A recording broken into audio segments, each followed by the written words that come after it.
Hello everyone, TMMgamer here, bringing you some more Call of Duty Black Ops gameplay. Now today I'm bringing you some cracked Domination gameplay and I'm using the G11. Now today I'm going to take the slightly unusual step of talking just about the gameplay. You know, normally I like to have a brief interlude on the gameplay, then talk about something else, whatever's happened in the news recently or some sport or whatever's happened on YouTube. But today I'm going to try and talk about the gameplay 100%. Now cracked is a slightly larger than average map. So it's just above normal size, so on this map it's ideally suited to an assault rifle.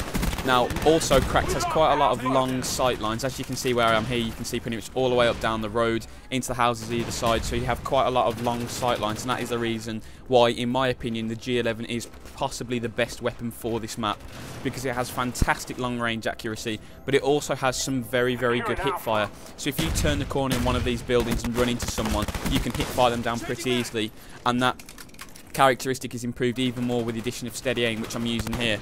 Now, I see a lot of people using sleight of hand on the G11, and it is a good choice. Obviously, that fast aim down sights is very useful if you're being a little bit more aggressive. But like I'm doing here, I'm just being a little bit more cautious to start with, and steady aim, therefore, is a better choice because it has a 48-round magazine, so you don't really tend to reload as often as you would do in a, say, a FAMAS with a 30-round magazine and a high rate of fire. And that's my first mistake of the game. I knew that guy was up there, and I knew he had a much better view over me than I did of him. But I still tried to take the gunfight on, and that was a bit of a mistake on my part.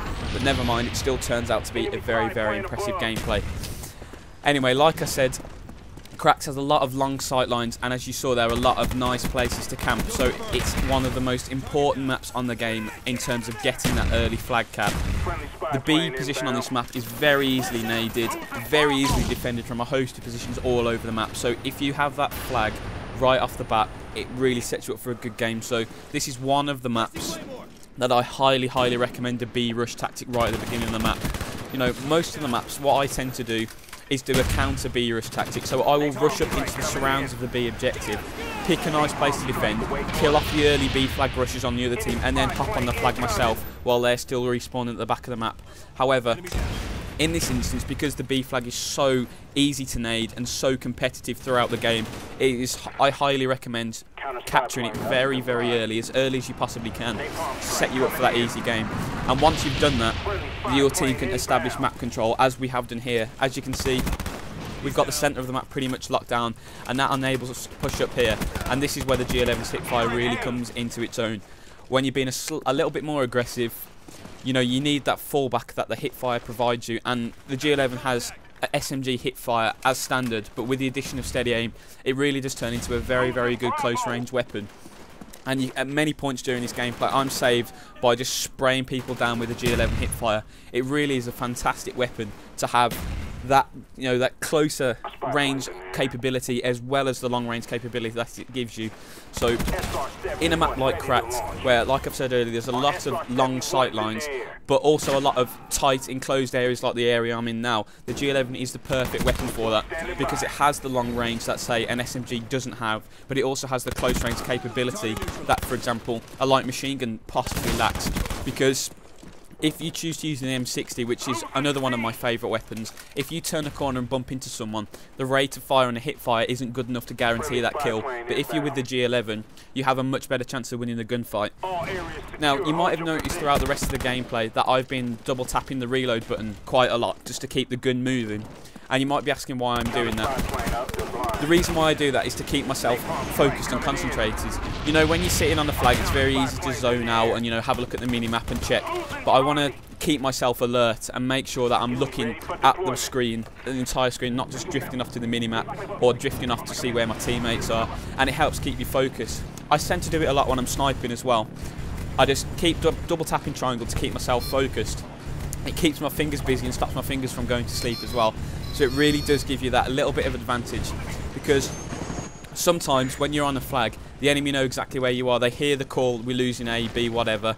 They see the flag flashing, so they know exactly where you are. So you really need to be on the top of your game to be able to get the jump on them, and that double tap of Y to keep switching the weapons in and out really does help to keep your fingers and your mind focused on the gunfight that's probably going to be coming your way. So that's why I'm doing that.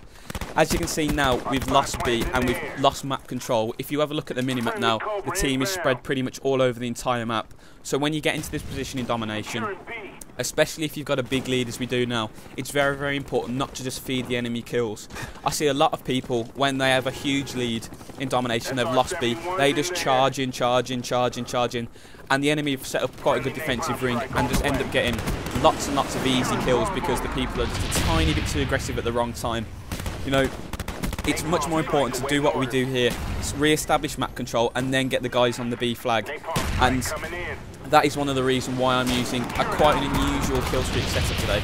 I'm using Napalm, Blackbird and Chopper Gun, and that's quite a strange setup. You don't tend to see too many people using that, but I'll explain my reasoning behind it now. In domination, map control is by far and away the most important thing that you have to get in order to win the map, because it's all about controlling spawns in domination. If you can keep the team you're against spawning in the furthest corner of the map for the majority of the game, the chances are you are going to win that game quite easily. And Napalm is a fantastic way of doing that. If you are clever with the way you place Napalm, you can cut off the approaches to flags, you can cut off certain spawn areas and keep the enemy spawning where you want them to. And with the Blackbird and the Chopper Gunner, you can really press home that advantage, you know, calling in an unlimited UAV where you can get to see them moving and which way they're facing for quite a prolonged period of time. And obviously that powerful air support of the Chopper Gunner, it really does help to press home your advantage. However, if say you have an average life, you get like a 5-6 kill life, you don't want to feel cheated. You know, if you run the Blackbird Chopper Gunner dog setup and you die at 6 kills, you've put quite a lot of effort in to get those 6 kills, especially in a game like Black Ops where the kills don't stack quite as easily as they did in Modern Warfare 2. So you don't want those kills to go to waste. And if you're playing a reasonable team or it's quite early in the night for you, you're not quite warmed up, using the 4-8-9 kill streak setup, is a very, very good way to do that. Because if you have a reasonable life, you get your 4 or 5 kills, you're rewarded with a napalm, but if you then die pretty quickly after that, it's okay. It hasn't been a total waste of a life, and a napalm is very, very useful to limit spawns in domination, especially on a map the size of Cracked, which admittedly isn't the smallest map, but because it's not a massive map on the scale of Array, it's very, very good and very, very easy to control spawns in napalm on a map this size. Anyway, I thought that was quite a decent commentary for you guys. I hope you picked up some pretty useful tips. This is a very, very nice gameplay in the end. I think I go 60 kills to 3 deaths, get quite a few flag caps and defend as well, so help the team to a very, very easy victory. If you enjoyed the video, please rate and comment as always, and have a nice day, guys. Thanks for watching.